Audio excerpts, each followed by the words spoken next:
Hi, I'm Jennifer Marshall-Jenkinson, Chairman of the UK Microwave Technologies Association and author of the prize-winning cookbook Microwave Magic, The Art of 21st Century Cooking.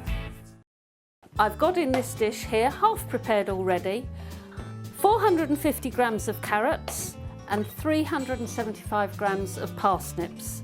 And all I've done to these is to peel them, wash them thoroughly, and as you can see, all I'm doing is chopping them up into very small pieces.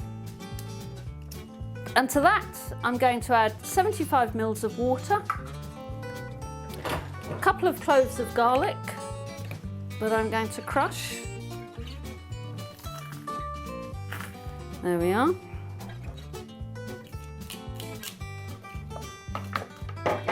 And 50 grams of butter.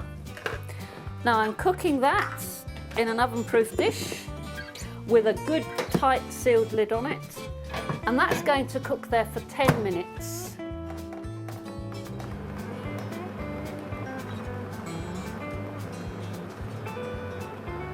And I'm cooking that until the carrots and the parsnips are really nice and tender, because then what I'm going to do is mash them together so that it makes a really nice blended mixture.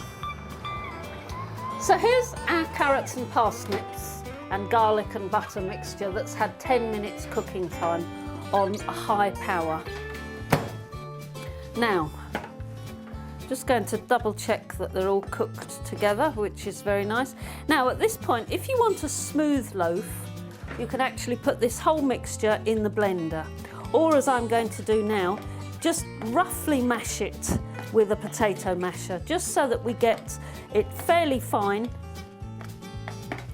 but with lots of lovely chunks, and that helps give the loaf a lovely bright colour.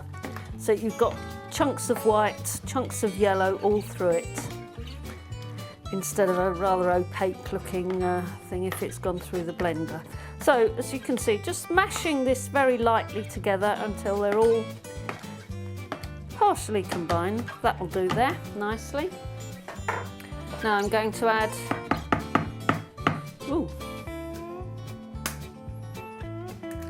3 eggs,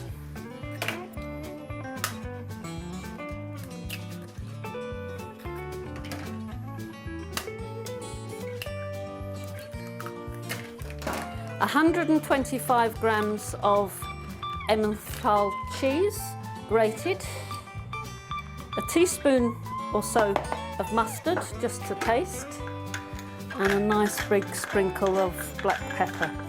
Now, I don't add any extra salt to this. Firstly, I don't add salt to most of my cooking.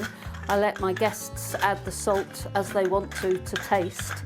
But there's also quite a bit of salt in Emmental cheese, so I actually think it doesn't need it. And give all this a good stir together.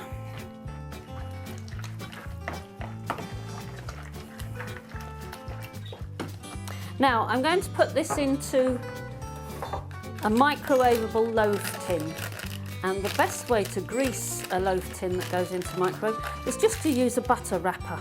What could be easier? There we are. Just pour all the mixture into the loaf tin, and I'm going to cook this on a medium power. Anything with eggs in doesn't need a high power because we don't want to zap the food itself. So I'm cooking this for 12 minutes on a medium power setting.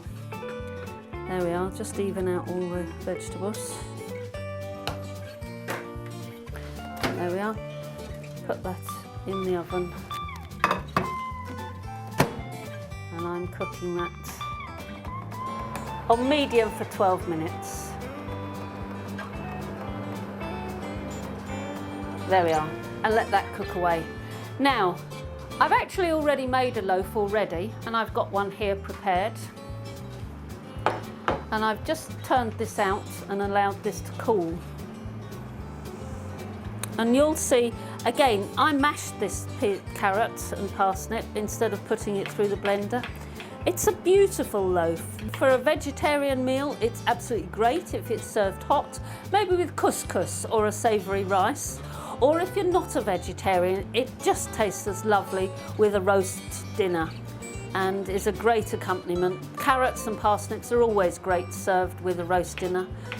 Or of course, if you allow it to go cold, whether you're a vegetarian or not, it's a great accompaniment for a salad.